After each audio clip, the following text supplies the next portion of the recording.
नमस्कार विद्यार्थी मित्रांनो, स्वागत आहे तुमचे आपल्या यूट्यूब चॅनलवरती। आपली जी MPSC कंबाईन ग्रुप बी ची प्रीवियस इयर क्वेश्चन पेपरची सिरीज चालू आहे, त्यातील आजचा हा तिसरा व्हिडिओ आहे। आज आपण MPSC कंबाईन ग्रुप बी चा 2021 या वर्षाचा पेपर बघणार आहोत। ही परीक्षा 26 फेब्रुवारी 2022 रोजी झाली होती। चला तर मग आता आपण प्रश्नांकडे वळूयात।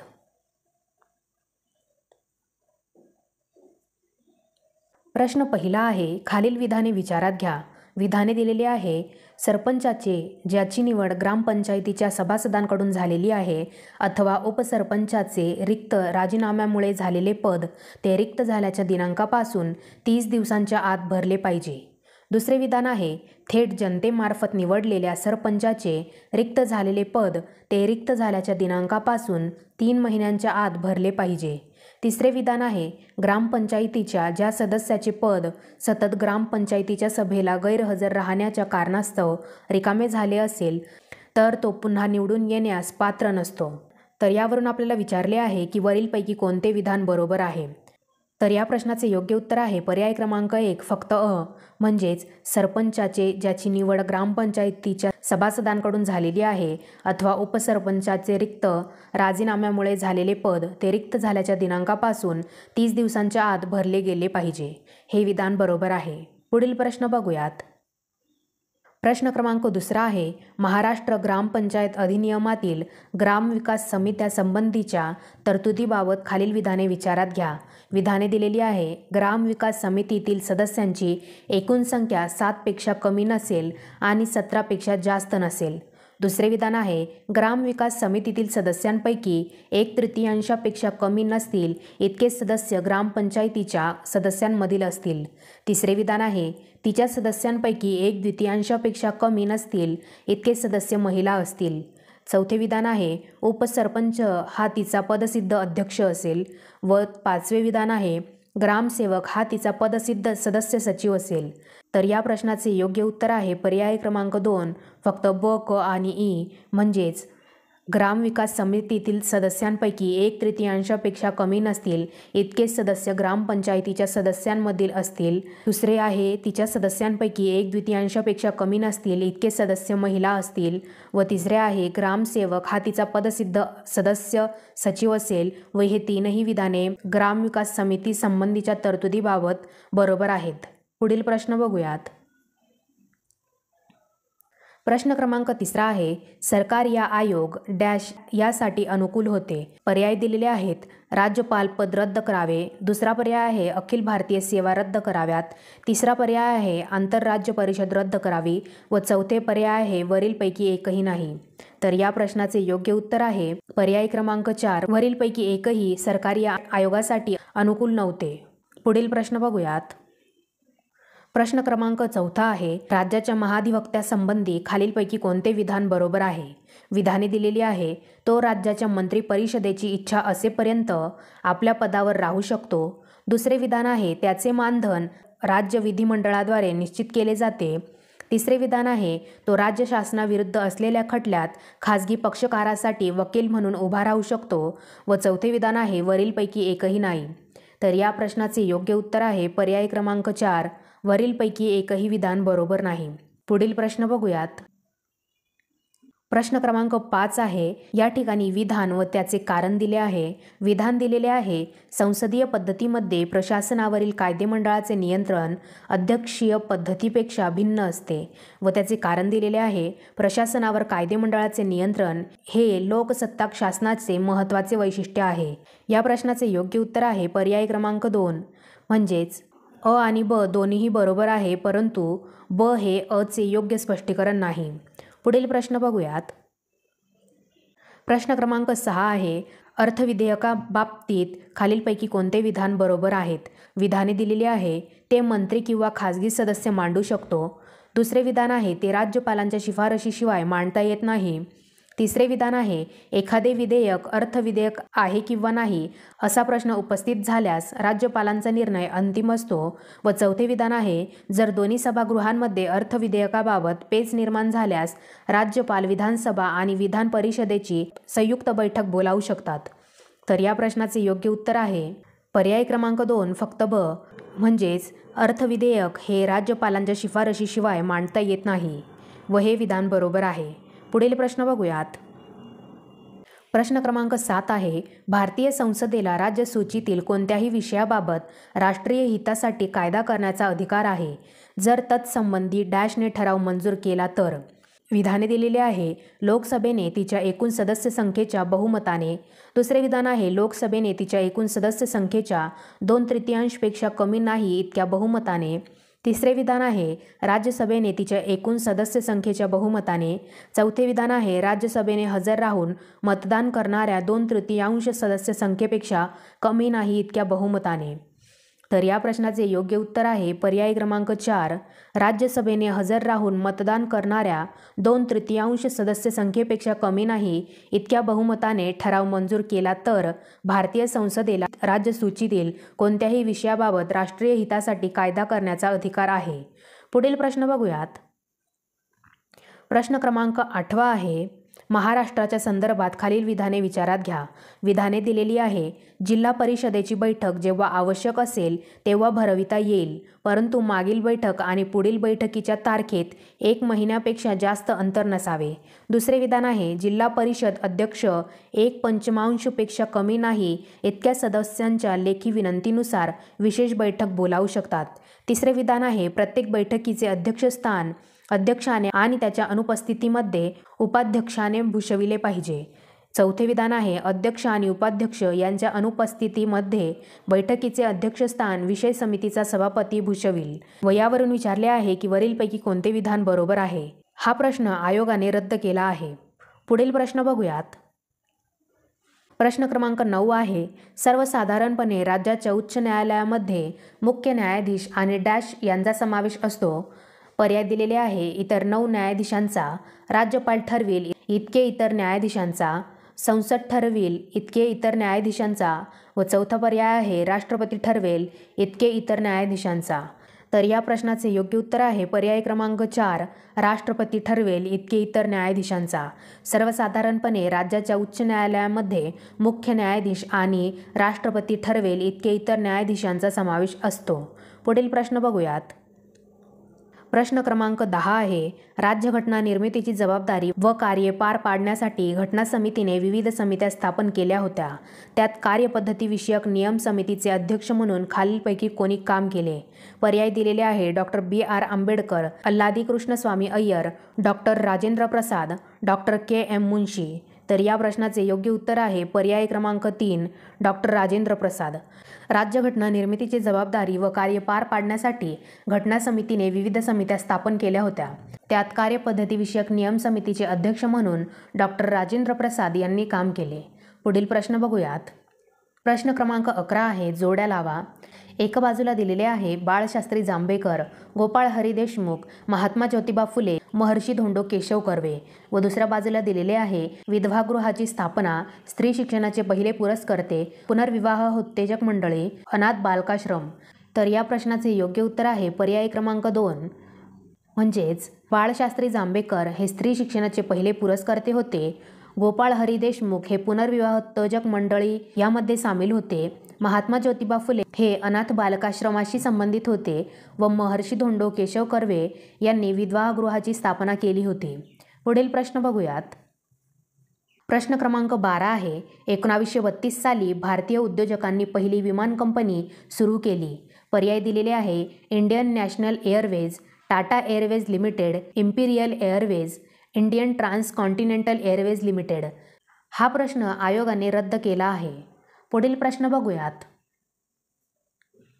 प्रश्न क्रमांक 13 आहे, देशाची खरी उन्नती व्हावयाची असेल तर प्रथम उन्नत धर्माचा प्रसार झाला पाहिजे. जोपर्यंत धर्मजागृती होत नाही तोपर्यंत खरे यश मिळणार नाही असे यांचे मत होते. पर्याय दिलेले आहे, डॉक्टर भांडारकर गोग, न्यायमूर्ती रानडे, न्यायमूर्ती तेलंग, डॉक्टर आत्माराम पांडुरंग तरखडकर. हा प्रश्न आयोगाने रद्द केला आहे. पुढील प्रश्न बघूयात. प्रश्न क्रमांक 14 आहे, नारायण मेघाजी लोखंडे यांनी कोणत्या वृत्तपत्रातून कामगारांच्या प्रश्नांना वाचा फोडली. पर्याय दिलेले आहे, समाचार चंद्रिका, प्रभाकर, दीनबंधू, ज्ञानप्रकाश. तर या प्रश्नाचे योग्य उत्तर आहे पर्याय क्रमांक 3, दीनबंधू. नारायण मेघाजी लोखंडे यांनी दीनबंधू या वृत्तपत्रातून कामगारांच्या प्रश्नांना वाचा फोडली. पुढील प्रश्न बघूयात. प्रश्न क्रमांक 15 आहे, खालील जोड्या लावा. एका बाजूला दिलेले आहे पंडिता रमाबाई, रमाबाई रानडे, ताराबाई शिंदे, जनाक्का शिंदे व दुसऱ्या बाजूला दिलेले आहे स्त्री पुरुष तुलना ग्रंथ, निराश्रित सेवा सदनाची स्थापना, शारदा सदनाची स्थापना, हिंदू लेडीज सोशल क्लबची स्थापना. तर या प्रश्नाचे योग्य उत्तर आहे पर्याय क्रमांक 3 म्हणजेच पंडिता रमाबाई यांनी शारदा सदनाची स्थापना केली होती. रमाबाई रानडे यांनी हिंदू लेडीज सोशल क्लबची स्थापना केली होती. ताराबाई शिंदे यांचा स्त्री पुरुष तुलना हा ग्रंथ प्रसिद्ध आहे व जनाक्का शिंदे यांनी निराश्रित सेवा सदनाची स्थापना केली होती. पुढील प्रश्न बघूयात. प्रश्न क्रमांक 16 आहे, इसवी सन 1849 मध्ये मुंबई येथे स्थापन झालेल्या परमहंस सभेचा खालीलपैकी कोणत्या सुधारणांवर भर होता? पर्याय दिलेले आहे विधवा पुनर्विवाह, स्त्री शिक्षण, जातीबंधने तोडणे, मूर्तीपूजा मान्य व यावरून विचारले आहे खालीलपैकी कोणते विधान बरोबर आहे? तर या प्रश्नाचे योग्य उत्तर आहे पर्याय क्रमांक 3 फक्त क. म्हणजेच इसवी सन 1849 मध्ये मुंबई येथे स्थापन झालेल्या परमहंस सभेचा जातीबंधने तोडणे या सुधारणांवर भर होता. पुढील प्रश्न बघूयात. प्रश्न क्रमांक 17 आहे, भारतीय कामगार वर्गाचा उदय व कामगार चळवळ याविषयी जोड्या लावा.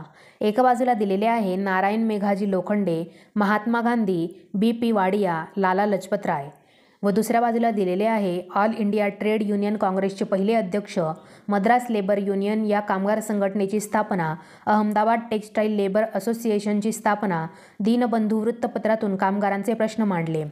तर या प्रश्नाचे योग्य उत्तर आहे पर्याय क्रमांक 1 म्हणजेच नारायण मेघाजी लोखंडे यांनी दीनबंधू वृत्तपत्रातून कामगारांचे प्रश्न मांडले.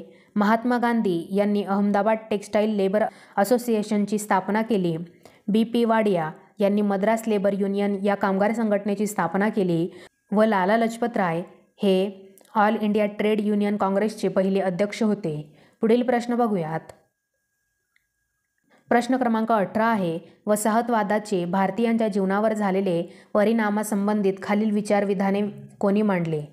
विधाने दिलेले आहे हिंदुस्थानची लक्ष्मी दर्यापार जाऊ लागली. दुसरे विधान आहे आर्थिक निस्सारणामुळे जगातील सर्वात समृद्ध भारत देशास दरिद्रे बनवले आहे. तिसरे विधान आहे भारताचे आर्थिक शोषण हे खंडणीसारखे आहे व चौथे विधान आहे हाती तलवार धरून आपल्या व्यापाराची व्यवस्था लावण्याची वेळ आली आहे. तर या प्रश्नाचे योग्य उत्तर आहे पर्याय क्रमांक 3 म्हणजेच हिंदुस्थानची लक्ष्मी दर्यापार जाऊ लागली हे विधान लोकहितवादी गोपाळ हरी देशमुख यांनी म्हटले आहे. आर्थिक निस्सारणामुळे जगातील सर्वात समृद्ध भारत देशास दरिद्री बनवले आहे हे विधान रमेशचंद्र दत्त यांनी म्हटले आहे. भारताचे आर्थिक शोषण हे खंडणीसारखे आहे हे विधान न्यायमूर्ती रानडे यांनी मांडले आहे व हाती तलवार धरून आपल्या व्यापाराची व्यवस्था लावण्याची वेळ आली आहे हे विधान सर जॉर्ज ऑक्झेंडन यांनी मांडले आहे. पुढील प्रश्न बघूयात. प्रश्न क्रमांक 19 आहे, दादाभाई नौरोजींच्या मते डॅशचे निस्सारण होते परंतु तेच जर भारतात गुंतवले असते तर मोठ्या प्रमाणात आर्थिक विकास पाहावयास मिळाला असता. गाळलेल्या जागा खालीलपैकी योग्य पर्यायाने भरा. तर पर्याय दिलेले आहे हस्तोद्योग उत्पादन, भारतीय चलन, कापसाचे संपूर्ण उत्पादन, संभाव्य अधिशेष.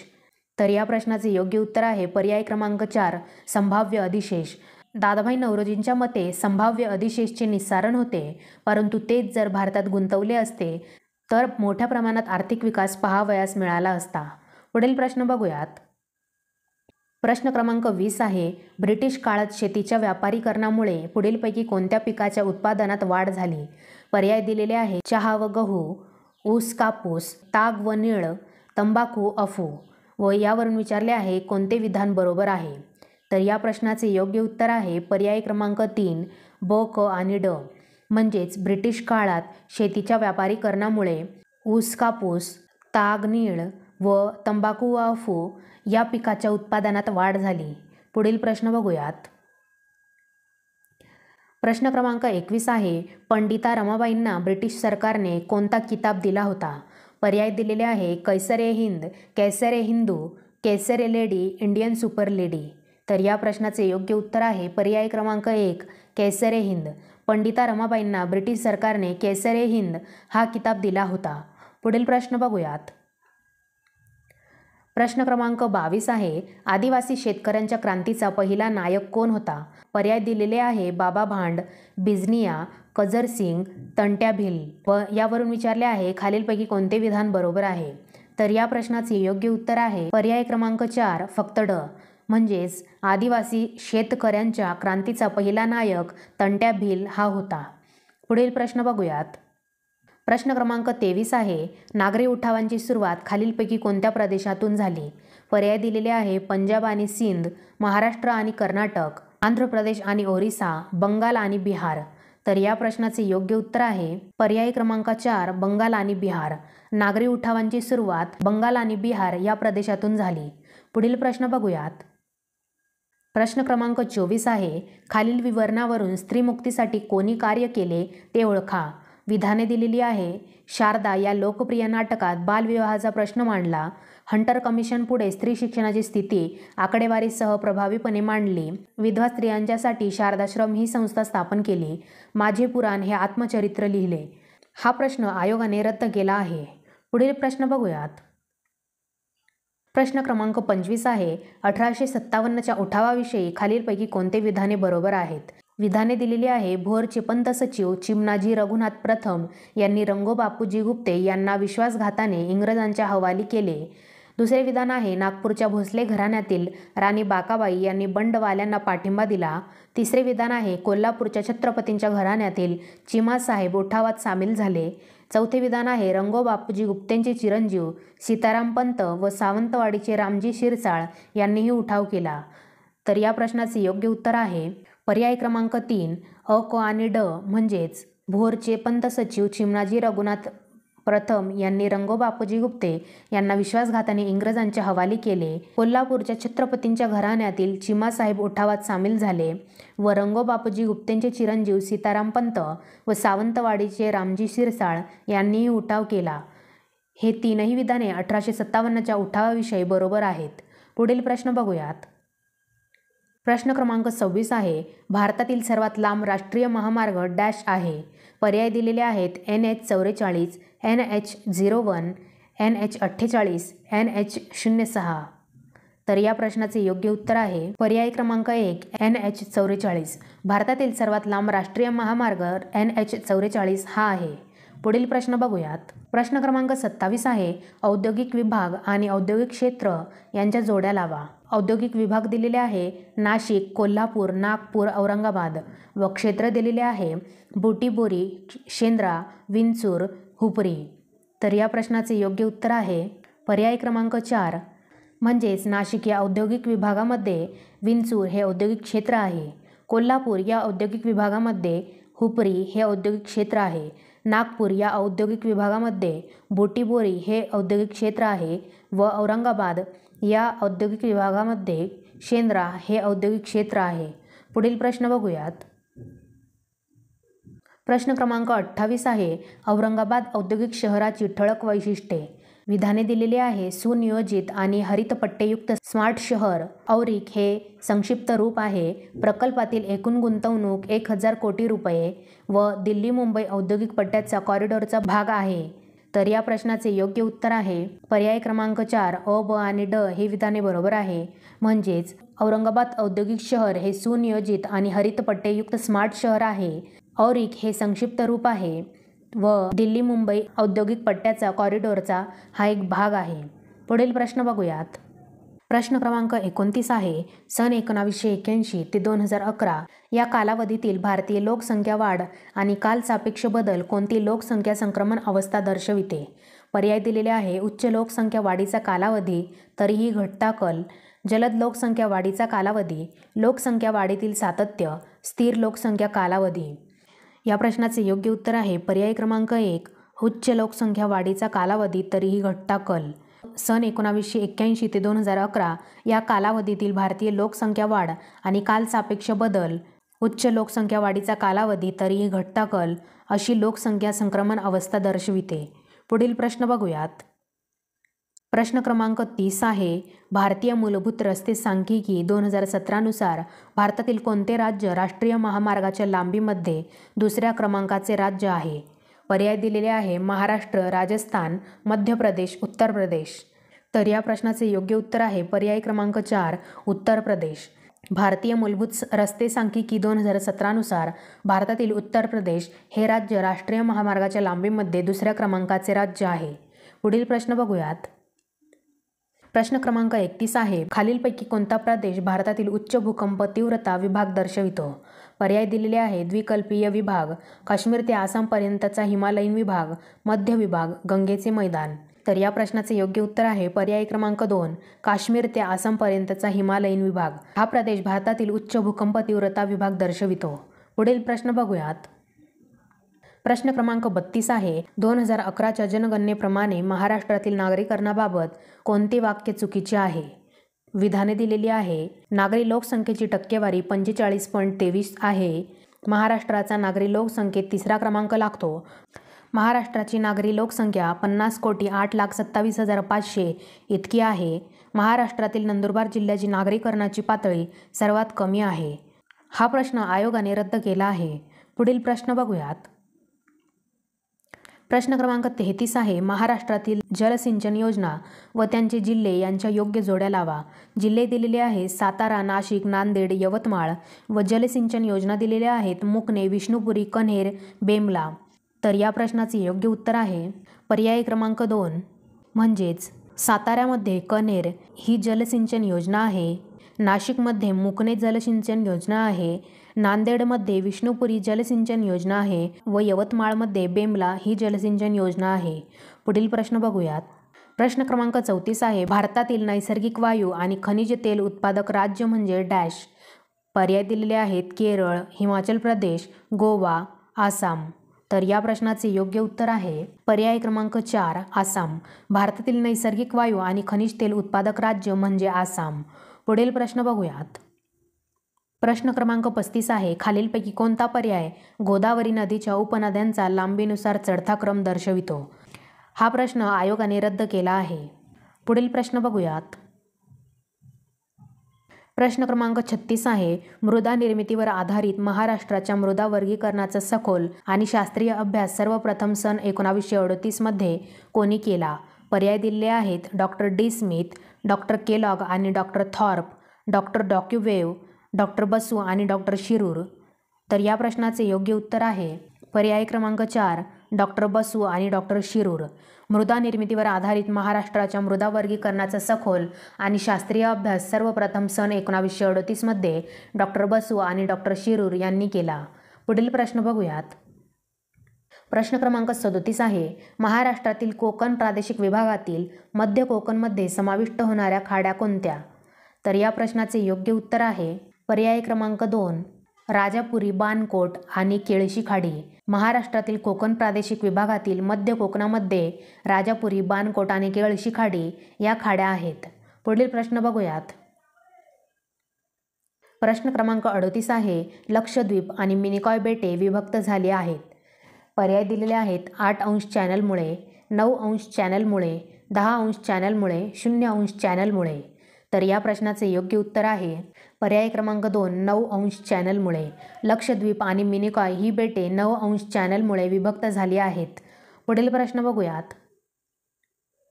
प्रश्न क्रमांक 39 आहे, जी.टी. त्रिवार्था यांच्या हवामान वर्गीकरणानुसार पश्चिम किनारपट्टीवरील मैदानी भाग आणि त्रिपुरा राज्यात खालीलपैकी कोणत्या प्रकारचे हवामान आहे? पर्याय दिलेले आहे पर्वतीय आर्द्र हवामान, उष्णकटिबंधीय शुष्क हवामान, उष्णकटिबंधीय पावसाळी मान्सून हवामान, उपोष्णकटिबंधीय आर्द्र हवामान. तर या प्रश्नाचे योग्य उत्तर आहे पर्याय क्रमांक 3, उष्णकटिबंधीय पावसाळी मान्सून हवामान. जी.टी. त्रिवार्था यांच्या हवामान वर्गीकरणानुसार पश्चिम किनारपट्टीवरील मैदानी भाग आणि त्रिपुरा राज्यात उष्णकटिबंधीय पावसाळी हवामान आहे. पुढील प्रश्न बघूयात.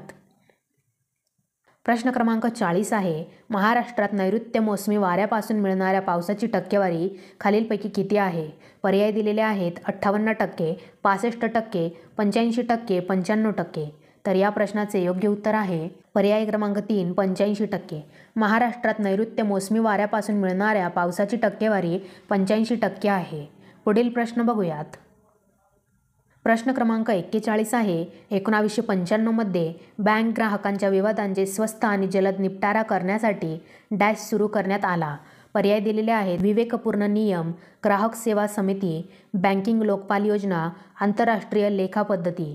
तर या प्रश्नाचे योग्य उत्तर आहे पर्याय क्रमांक 3 बँकिंग लोकपाल योजना.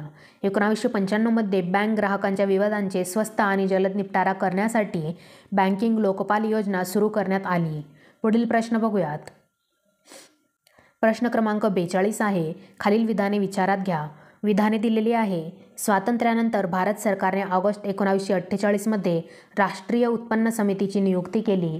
दुसरे विधान आहे या समितीमध्ये प्राध्यापक PC महालनोबिस, प्राध्यापक DR गाडगीळ आणि प्राध्यापक VKRV राव यांचा समावेश होता. तिसरे विधान आहे राष्ट्रीय उत्पन्न समितीचा पहिला अहवाल 1951मध्ये आणि अंतिम अहवाल 1954मध्ये आला. वर दिलेल्या विधानांपैकी कोणते विधान चुकीचे आहे असे या ठिकाणी विचारले आहे. तर या प्रश्नाचे योग्य उत्तर आहे पर्याय क्रमांक 1 फक्त अ. स्वातंत्र्यानंतर भारत सरकारने ऑगस्ट 1948मध्ये राष्ट्रीय उत्पन्न समितीची नियुक्ती केली हे विधान चुकीचे आहे व हे दोन्ही विधाने बरोबर आहेत. पुढील प्रश्न बघूयात. प्रश्न क्रमांक 43 आहे. ग्रामीण भागातील शेती आणि त्या संबंधित उपक्रमांना प्रोत्साहन देण्यासाठी कर्ज पुरवठा करणारी डॅश ही शिखर संस्था आहे. पर्याय दिलेले आहेत reserve bank, state bank of India, NABARD, वरील सर्व. तर या प्रश्नाचे योग्य उत्तर आहे पर्याय क्रमांक 3 नाबार्ड. ग्रामीण भागातील शेती आणि त्या संबंधित उपक्रमांना प्रोत्साहन देण्यासाठी कर्ज पुरवठा करणारी नाबार्ड ही शिखर संस्था आहे. पुढील प्रश्न बघूयात. प्रश्न क्रमांक 44 आहे. केंद्रीय अर्थसंकल्प 2021-22 मध्ये केंद्र सरकारच्या उत्पन्नाचा सर्वात मोठा स्रोत कोणता आहे? पर्याय दिलेले आहेत वस्तू आणि सेवा कर, कर्ज घेणे आणि इतर दायित्वे, प्राप्ती कर, कॉर्पोरेट कर. तर या प्रश्नाचे योग्य उत्तर आहे पर्याय क्रमांक 2 कर्ज घेणे आणि इतर दायित्वे. केंद्रीय अर्थसंकल्प 2021-22 मध्ये केंद्र सरकारच्या उत्पन्नाचा सर्वात मोठा स्रोत कर्ज घेणे आणि इतर दायित्वे आहेत. पुढील प्रश्न बघूयात. प्रश्न क्रमांक 45 आहे. 2011च्या जनगणनेनुसार देशातील लोकसंख्येची घनता डॅश आहे. पर्याय दिलेले आहेत 117 प्रति चौरस किलोमीटर, 157 प्रति चौरस किलोमीटर, 282 प्रति चौरस किलोमीटर व 382 प्रति चौरस किलोमीटर. तर या प्रश्नाचे योग्य उत्तर आहे पर्याय क्रमांक 4 382 प्रति चौरस किलोमीटर. 2011च्या जनगणनेनुसार देशातील लोकसंख्येची घनता 382 प्रति चौरस किलोमीटर आहे. पुढील प्रश्न बघूयात. प्रश्न क्रमांक 46 आहे. भारतातील लोकसंख्येची गुणात्मक वैशिष्ट्ये व शहरीकरणासंदर्भात कोणते विधान बरोबर नाही? विधाने दिलेली आहेत. दरडोई उत्पन्नातील वाढ व शहरीकरण यांचा सकारात्मक संबंध आहे. दुसरे विधान आहे शहरीकरण व रोजगार वाढ यांच्यात सहसंबंध नाही. तिसरे विधान आहे शहरीकरणासोबत लोकांच्या राहणीमानाच्या दर्जात वाढ होते. चौथे विधान आहे शहरीकरण व दारिद्र्य रेषेखालील लोकसंख्या यांच्यात नकारात्मक संबंध आहे. हा प्रश्न आयोगाने रद्द केला आहे. पुढील प्रश्न बघूयात. प्रश्न क्रमांक 47 आहे. भारतीय व्यापारी बँक प्रणालीमध्ये खालीलपैकी बाजारपेठेचा कोणता भाग हा वृद्धिकारक व नफा मिळवून देणारा आहे? पर्याय दिलेले आहेत mutual fund, mobile banking, retail banking, internet banking. तर या प्रश्नाचे योग्य उत्तर आहे पर्याय क्रमांक 3 रिटेल बँकिंग. भारतीय व्यापारी बँक प्रणालीमध्ये बाजारपेठेचा रिटेल बँकिंग हा भाग वृद्धिकारक व नफा मिळवून देणारा आहे. पुढील प्रश्न बघूयात. प्रश्न क्रमांक 48 आहे. भारतीय शेतीतील उत्पादकता प्रामुख्याने 2 बाबींवर अवलंबून आहे. त्या म्हणजे पर्याय दिलेले आहेत तांत्रिक घटक, मनुष्यबळ, संस्थात्मक घटक, सिंचन सुविधा. तर या प्रश्नाचे योग्य उत्तर आहे पर्याय क्रमांक 1 फक्त अ आणि क. म्हणजेच भारतीय शेतीतील उत्पादकता प्रामुख्याने तांत्रिक घटक व संस्थात्मक घटक या 2 प्रमुख बाबींवर अवलंबून आहे. पुढील प्रश्न बघूयात. प्रश्न क्रमांक 49 आहे. खालीलपैकी वित्तीय जबाबदारी आणि अंदाजपत्रक व्यवस्थापन कायदा 2003 ची कोणती उद्दिष्टे आहेत? विधाने दिलेली आहेत. कालबद्ध कार्यक्रमाअंतर्गत सरकारी कर्जावर मर्यादा निश्चित करणे, महसुली तूट शून्य गाठणे आणि वित्तीय तूट कमी करणे, दीर्घकालीन समष्टी आर्थिक स्थिरता सुनिश्चित करण्यासाठी शासनाला जबाबदार बनविणे, शासनाच्या आर्थिक कामकाजात पारदर्शकता सुधारणे. तर या प्रश्नाचे योग्य उत्तर आहे पर्याय क्रमांक 2 वरीलपैकी सर्व. म्हणजेच वित्तीय जबाबदारी कायदा आणि अंदाजपत्रक व्यवस्थापन कायदा 2003ची ही सर्व उद्दिष्टे आहेत. पुढील प्रश्न बघूयात. प्रश्न क्रमांक 50 आहे. भारतातील विशेष आर्थिक क्षेत्रांचे खालीलपैकी कोणते महत्त्वाचे उद्दिष्ट नाही? पर्याय दिलेले आहेत. जादा आर्थिक क्रियाकलापांची निर्मिती, निर्यातीला प्रोत्साहन, शेतीचा विकास, रोजगार निर्मिती. तर या प्रश्नाचे योग्य उत्तर आहे पर्याय क्रमांक 3 शेतीचा विकास. भारतातील विशेष आर्थिक क्षेत्रांचे खालीलपैकी महत्त्वाचे उद्दिष्ट शेतीचा विकास हा नाही. पुढील प्रश्न बघूयात. प्रश्न क्रमांक 51 आहे. बालमृत्यूदर हा दिलेल्या भौगोलिक क्षेत्रातील 1 वर्षाच्या कालावधीत 1000 जिवंत जन्मामागे डॅश वयाखालील मुलांच्या मृत्यूची संख्या आहे. पर्याय दिलेले आहेत. 1 वर्ष, 1 महिना, 1 आठवडा, 1 दिवस. तर या प्रश्नाचे योग्य उत्तर आहे पर्याय क्रमांक 1 1 वर्ष. बालमृत्यूदर हा दिलेल्या भौगोलिक क्षेत्रातील 1 वर्षाच्या कालावधीत 1000 जिवंत जन्मामागे 1 वर्ष वयाखालील मुलांच्या मृत्यूची संख्या आहे. पुढील प्रश्न बघूयात. प्रश्न क्रमांक 52 आहे. मुख्य आर्थिक सल्लागार कृष्णमूर्ती सुब्रमण्यम आर्थिक सर्वेक्षण 2020-21 यांच्या मते आर्थिक पुनर्प्राप्तीचे स्वरूप कसे असू शकते? पर्याय दिलेले आहेत. यू आकाराचे, एस आकाराचे, व्ही आकाराचे, झेड आकाराचे. तर या प्रश्नाचे योग्य उत्तर आहे पर्याय क्रमांक 3 व्ही आकाराचे. मुख्य आर्थिक सल्लागार कृष्णमूर्ती सुब्रमण्यम यांच्या मते आर्थिक पुनर्प्राप्तीचे स्वरूप व्ही आकाराचे असू शकते. पुढील प्रश्न बघूयात. प्रश्न क्रमांक 53 आहे. भारताच्या केंद्रीय अर्थसंकल्प 2020 नुसार करपात्र उत्पन्नासाठी आयकर दर पातळी किती टक्क्यांपर्यंत आहे? पर्याय दिलेले आहेत. 5% ते 25%, 5% ते 35%, 5% ते 30%, 5% ते 20%. तर या प्रश्नाचे योग्य उत्तर आहे पर्याय क्रमांक 3 5% ते 30%. भारताच्या केंद्रीय अर्थसंकल्प 2020 नुसार करपात्र उत्पन्नासाठी आयकर दर पातळी 5% ते 30%पर्यंत आहे. पुढील प्रश्न बघूयात. प्रश्न क्रमांक 54 आहे. खालीलपैकी कोणते विधाने बरोबर आहेत? विधाने दिलेली आहेत. भारतात कौटुंबिक क्षेत्राला पुरवली जाणारी वीज जगात सर्वात स्वस्त आहे. दुसरे विधान आहे. भारतातील उद्योगांचा विजेचा दर जगात सर्वात जास्त आहे. तिसरे विधान आहे. भारतातील वीज वितरणाचा खर्च परतावा समाधानकारक आहे. या प्रश्नाचे योग्य उत्तर आहे पर्याय क्रमांक 4 वरीलपैकी कोणतेही नाही. म्हणजेच या तीनही पर्यायांपैकी एकही विधान बरोबर नाही. पुढील प्रश्न बघूयात. प्रश्न क्रमांक 55 आहे. खालील विधाने विचारात घ्या.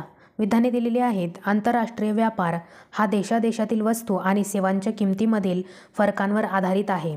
दुसरे विधान आहे. व्यापाराच्या अटी वस्तूच्या निर्यात आणि आयातीच्या विनिमय गुणोत्तर किंवा त्याच्या किमतीच्या गुणोत्तराच्या संदर्भात घेतात. तिसरे विधान आहे. आंतरराष्ट्रीय व्यापारातील व्यवहार शेषाच्या नोंदी दुहेरी नोंद पद्धतीने केल्या जातात. वयावरून विचारले आहे. खालीलपैकी कोणते विधान बरोबर आहे? तर या प्रश्नाचे योग्य उत्तर आहे पर्याय क्रमांक 1 वरील सर्व. म्हणजेच हे तीनही विधाने बरोबर आहेत.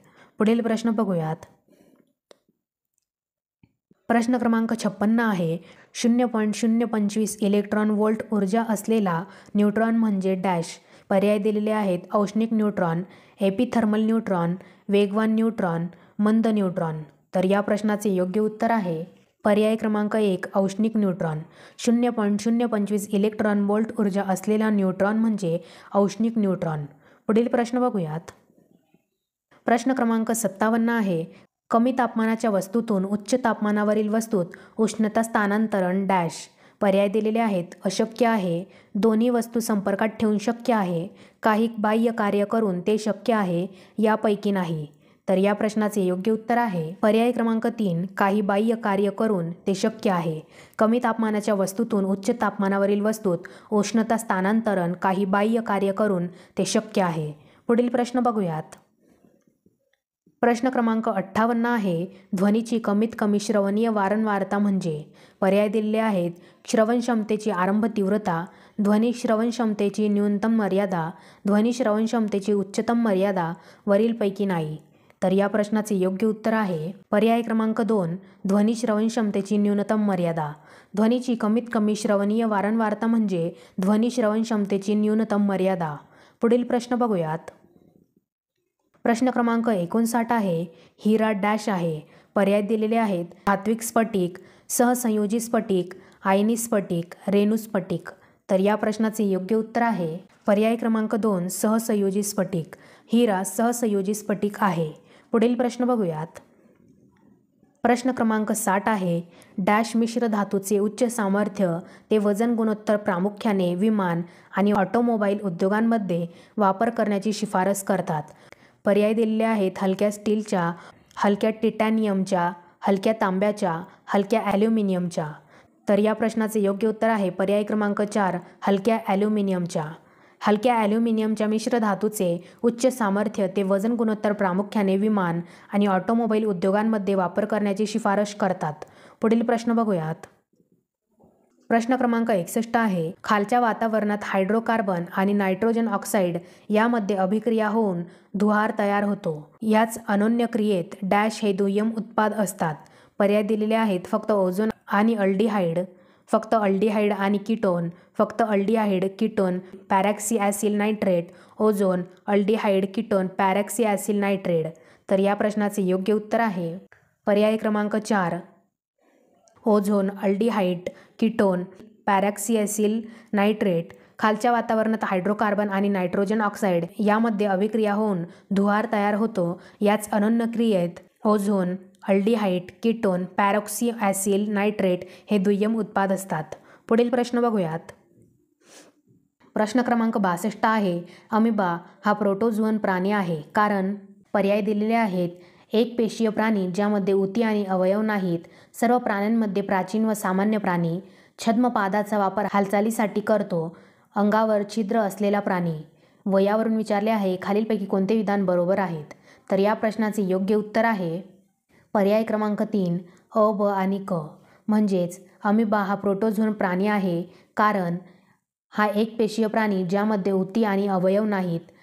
सर्व प्राण्यांमध्ये प्राचीन व सामान्य प्राणी आहे. तसेच अमिबा हा छद्मपादाचा वापर हालचालींसाठी करतो. पुढील प्रश्न बघूयात. प्रश्न क्रमांक 63 आहे. खालीलपैकी कोणती जोडी वन्य प्राण्यांची नावे आणि वैज्ञानिक नावे या संदर्भात बरोबर आहेत? जोड्या दिलेल्या आहेत. आशियाई सिंह पॅन्थेरा लिओपर्सिका, पट्टेरी वाघ पॅन्थेरा टायग्रिस, भारतीय गेंडा रायनोसिरस युनिकॉर्निस, थामिन हरिण सर्वल्स इल्दी. तर या प्रश्नाचे योग्य उत्तर आहे पर्याय क्रमांक 4 वरीलपैकी सर्व.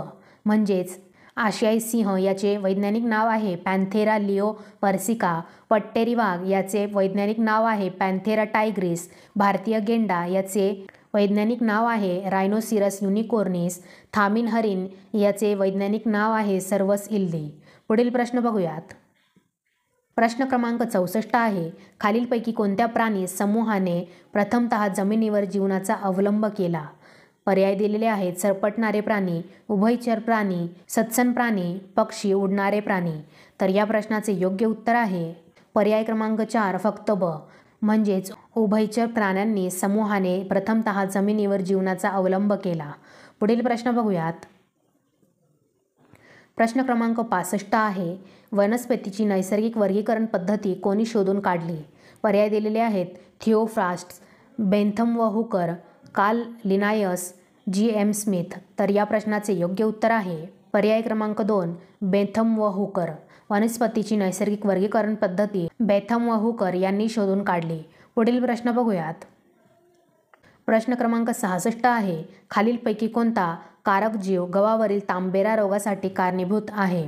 पर्याय दिलेले आहेत. Puccinia graminis tritici, Xanthomonas citri, Puccinia purpurea, Plasmopara viticola. तर या प्रश्नाचे योग्य उत्तर आहे पर्याय क्रमांक 1 पक्सिनिया ग्रामिनी ट्रिटिकाय. हा कारक जीव गव्हावरील तांबेरा रोगासाठी कारणीभूत आहेत. पुढील प्रश्न बघूयात. प्रश्न क्रमांक 67 आहे. शेतीमध्ये भूगर्भातील भूजल खालीलपैकी कोणत्या घटकामध्ये पाझरते? पर्याय दिलेले आहेत. कालवे, विहीर, तलाव, टाकी. तर या प्रश्नाचे योग्य उत्तर आहे पर्याय क्रमांक 2 विहीर. शेतीमध्ये भूगर्भातील भूजल विहीर या घटकामध्ये पाझरते. पुढील प्रश्न बघूयात. प्रश्न क्रमांक 68 आहे, खालीलपैकी कोणते कोलेस्ट्रॉल हे चांगले कोलेस्ट्रॉल म्हणून ओळखले जाते? पर्याय दिलेले आहेत LDL cholesterol, VLDL cholesterol, LDL व VLDL कोलेस्ट्रॉल, HDL कोलेस्ट्रॉल. तर या प्रश्नाचे योग्य उत्तर आहे पर्याय क्रमांक 4 HDL कोलेस्ट्रॉल. हे कोलेस्ट्रॉल चांगले कोलेस्ट्रॉल म्हणून ओळखले जाते. पुढील प्रश्न बघूयात. प्रश्न क्रमांक 69 आहे, जेव्हा किडनी ट्युब्युलर पुनर्शोषण अयशस्वी होते तेव्हा भरपूर लघवी होते. या रोगाला चयापचय विकाराला काय म्हणतात? पर्याय दिलेले आहेत मधुमेह मेलितस, मधुमेह इन्सिपिडिस, किशोरवयीन मधुमेह, नॉन इन्सुलिन अवलंबित मधुमेह मेलितस. तर या प्रश्नाचे योग्य उत्तर आहे पर्याय क्रमांक 2 मधुमेह इन्सिपिडिस. जेव्हा किडनी ट्युब्युलर पुनर्शोषण अयशस्वी होते तेव्हा भरपूर लघवी होते. या रोगाला मधुमेह इन्सिपिडस म्हणतात. पुढील प्रश्न बघूयात. प्रश्न क्रमांक 70 आहे, खालीलपैकी कोणती लस तोंडावाटे दिली जाते? पर्याय दिलेली आहेत बेसिलस कॅल्मेट गुएरिन, सबीन, सालक, गालगुंड, गोवर, रुबेला. तर या प्रश्नाचे योग्य उत्तर आहे पर्याय क्रमांक 2 सबीन. सबीन ही लस तोंडाद्वारे दिली जाते. आता इथून पुढे गणित व बुद्धिमत्ताचे प्रश्न चालू होत आहेत. प्रश्न क्रमांक 71 आहे, एक भक्त मंदिरात दर्शनाला गेला असता त्याने प्रत्येक पायरीवर पायरीच्या क्रमांका एवढी फुले ठेवली. देवाला 9 फुले वाहिली तेव्हा त्याच्याकडे 17 फुले शिल्लक राहिली.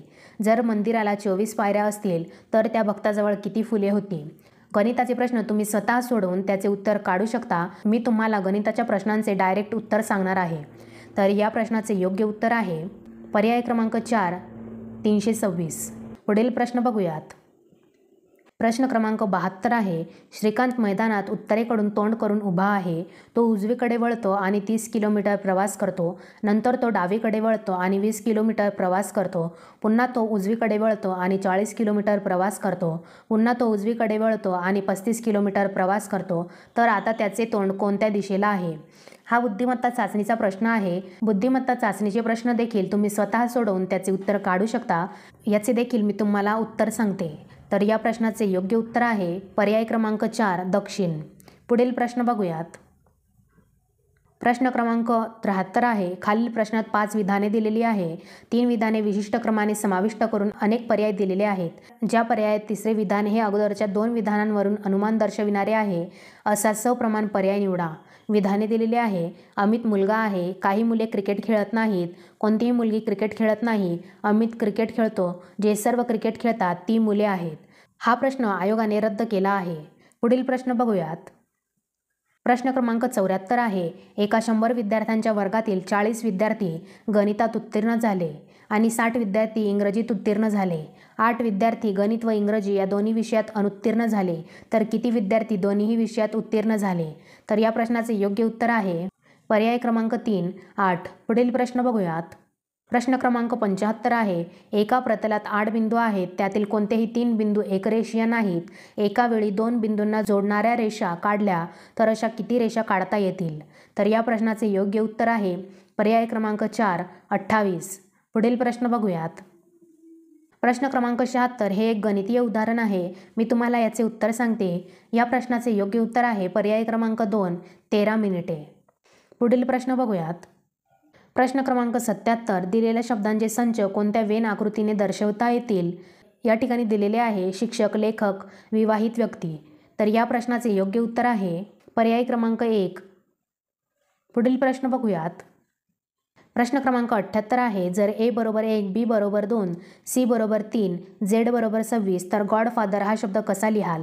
तर या प्रश्नाचे योग्य उत्तर आहे पर्याय क्रमांक 4. पुढील प्रश्न बघूयात. प्रश्न क्रमांक 79 आहे, खालील प्रश्नात 1 आणि 2 या 2 घटना दिलेल्या आहेत.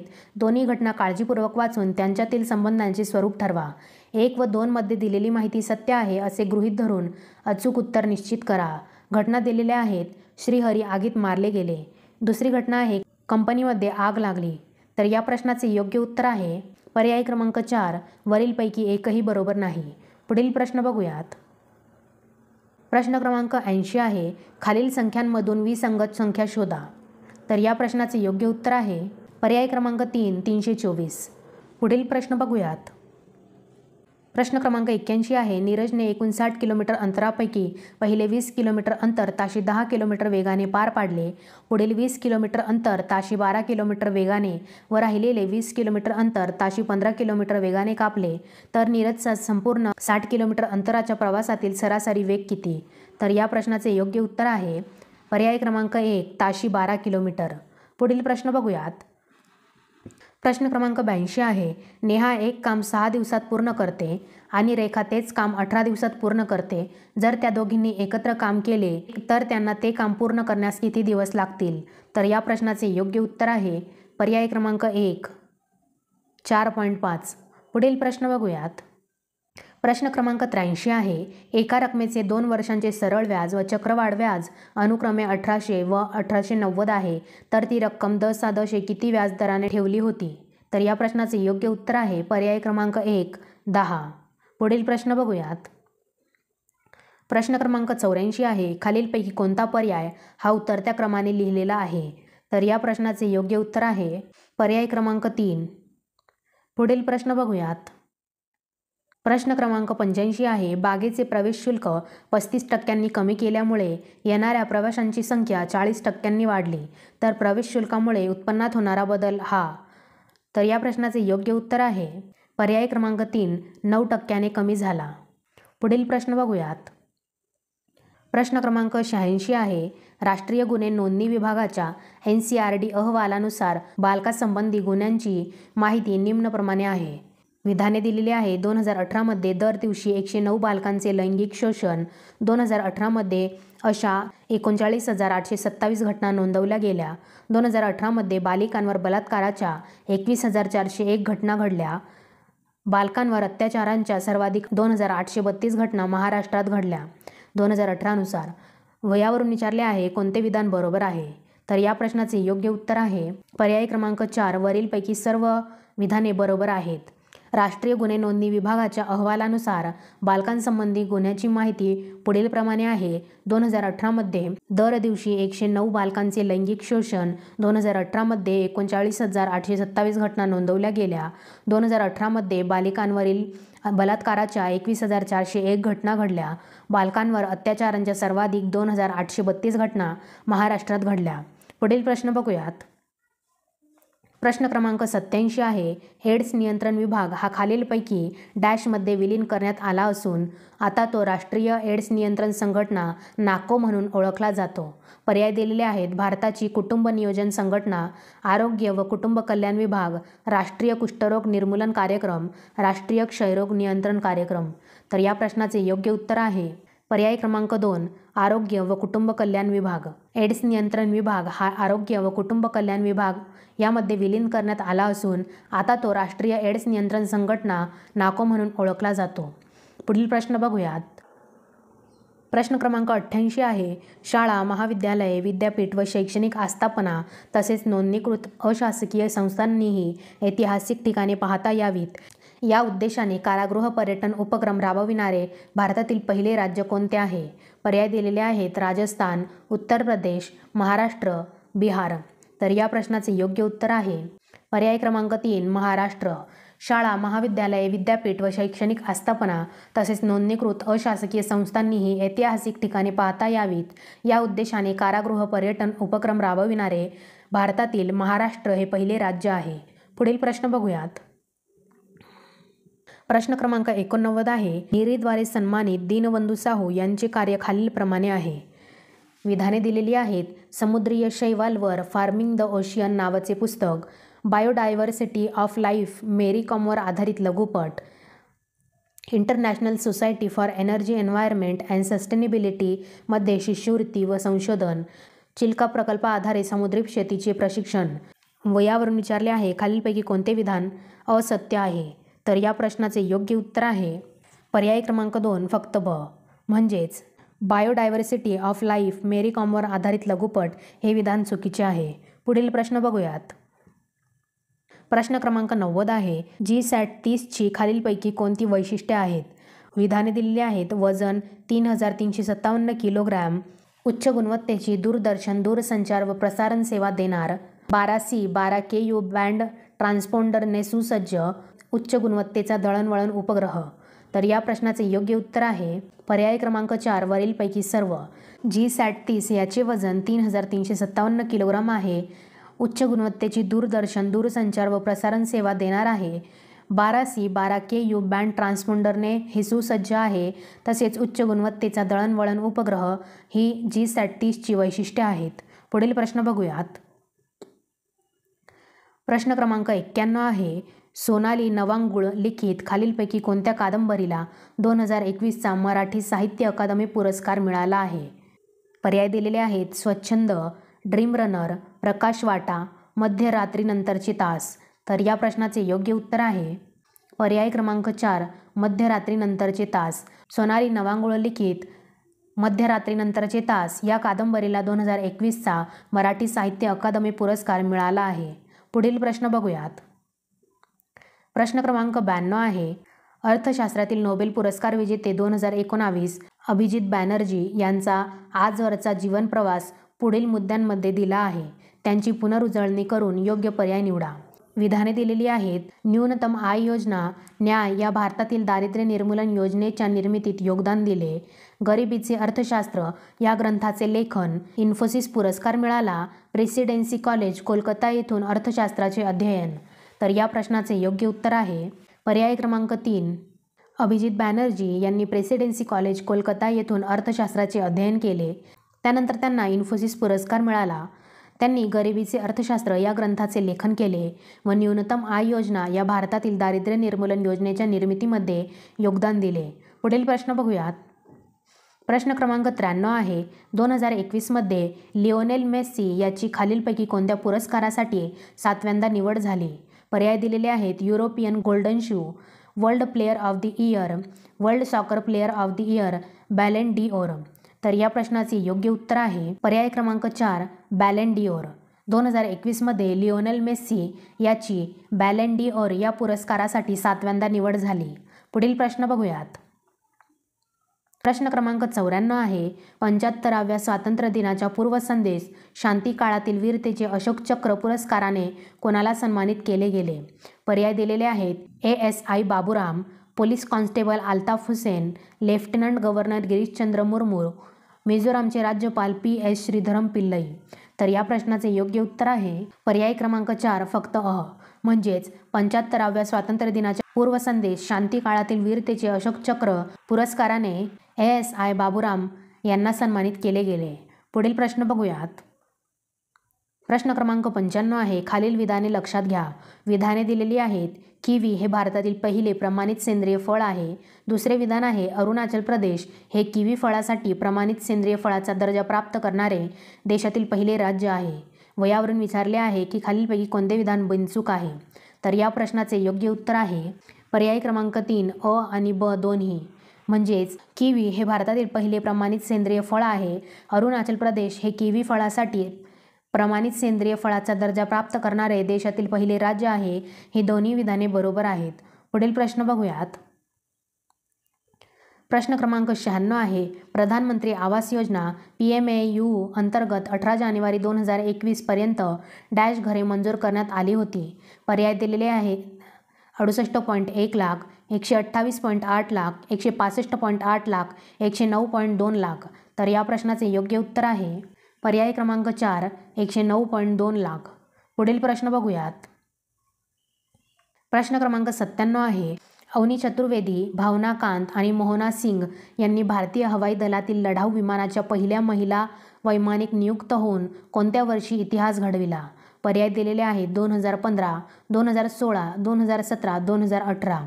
तर या प्रश्नाचे योग्य उत्तर आहे पर्याय क्रमांक 2 2016. अवनी चतुर्वेदी, भावना कांत आणि मोहना सिंग यांनी भारतीय हवाई दलातील लढाऊ विमानाच्या पहिल्या महिला वैमानिक नियुक्त होऊन 2016 या वर्षी इतिहास घडविला. पुढील प्रश्न बघूयात. प्रश्न क्रमांक 98 आहे. कोणत्या अंतराळ अभिकरणाने सर्वप्रथम पूर्णतः इलेक्ट्रिक प्रायोगिक विमान X-57 मॅक्सवेलचा प्रारंभ केला? पर्याय दिलेले आहेत. लॅपेन, इस्रो, CNES, नासा. तर या प्रश्नाचे योग्य उत्तर आहे पर्याय क्रमांक 4 नासा. नासा या अंतराळ अभिकरणाने सर्वप्रथम पूर्णतः इलेक्ट्रिक प्रायोगिक विमान X-57 मॅक्सवेलचा प्रारंभ केला. पुढील प्रश्न बघूयात. प्रश्न क्रमांक 99 आहे PSLV C48 या प्रक्षेपकाच्या माध्यमातून भारताद्वारे 11 डिसेंबर 2019 रोजी खालीलपैकी कोणता कृत्रिम उपग्रह अवकाशात सोडण्यात आला? पर्याय दिलेले आहेत reset 2BR1, EMISAT, Cartosat 2B, GSAT 31. तर या प्रश्नाचे योग्य उत्तर आहे पर्याय क्रमांक 1 RISAT 2BR1. हा कृत्रिम उपग्रह PSLV C48 या प्रक्षेपकाच्या माध्यमातून भारताद्वारे 11 डिसेंबर 2019 रोजी अवकाशात सोडण्यात आला. पुढील प्रश्न बघूयात. शेवटचा प्रश्न क्रमांक 100 आहे. 93व्या अखिल भारतीय मराठी साहित्य संमेलनाचे अध्यक्ष ज्येष्ठ साहित्यिक व विचारवंत फादर फ्रान्सिस दिब्रिटो यांच्या जीवनातील घटितांचा आज अखेरचा क्रम सुयोग्य प्रकारे व्यक्त करणारा अचूक पर्याय निवडा. विधाने दिलेली आहेत. सुबोध बायबल नवा करार ग्रंथासाठी साहित्य अकादमीचा राष्ट्रीय अनुवाद पुरस्कार, पुणे येथे 15व्या मराठी ख्रिस्ती साहित्य संमेलनाचे अध्यक्षपद, कॅथोलिक धर्मगुरुपदाची दीक्षा, सुवार्ता या वार्तापत्राचे मुख्य संपादक. तर या प्रश्नाचे योग्य उत्तर आहे पर्याय क्रमांक 1 क, ड, ब आणि अ. म्हणजेच फादर फ्रान्सिस दिब्रिटो यांच्या जीवनातील घटितांचा आज अखेरचा क्रम. सर्वात प्रथमतः त्यांनी कॅथलिक धर्मगुरुपदाची दीक्षा घेतली. त्यानंतर सुवार्ता या वार्तापत्राचे ते मुख्य संपादक झाले. त्यानंतर त्यांनी पुणे येथे 15व्या मराठी ख्रिस्ती साहित्य संमेलनाचे अध्यक्षपद भूषविले व त्यानंतर सुबोध बायबल नवा करार ग्रंथासाठी त्यांना साहित्य अकादमीचा राष्ट्रीय अनुवाद पुरस्कार मिळाला. विद्यार्थी मित्रांनो, अशा प्रकारे इथे आपले सर्व प्रश्न झालेले आहेत. मी आशा करते तुम्हाला सर्व प्रश्न समजले असतील. तुम्हाला हा व्हिडिओ कसा वाटला मला नक्की कमेंट करून सांगा. आणि जर तुम्हाला प्रत्येक विषयाचे प्रिव्हियस इयर क्वेश्चन पेपरचे क्वेश्चन्स एका कंबाईन व्हिडिओमध्ये हवे असतील तर मला नक्की कमेंट करून सांगा. आणि तुम्हाला हा व्हिडिओ कसा वाटला ते देखील मला कमेंट करून सांगा. आणि जर तुम्हाला ही प्रिव्हियस इयर क्वेश्चन पेपरची सिरीज आवडली असेल तर व्हिडिओला लाईक आणि चॅनलला सबस्क्राईब करायला विसरू नका. धन्यवाद.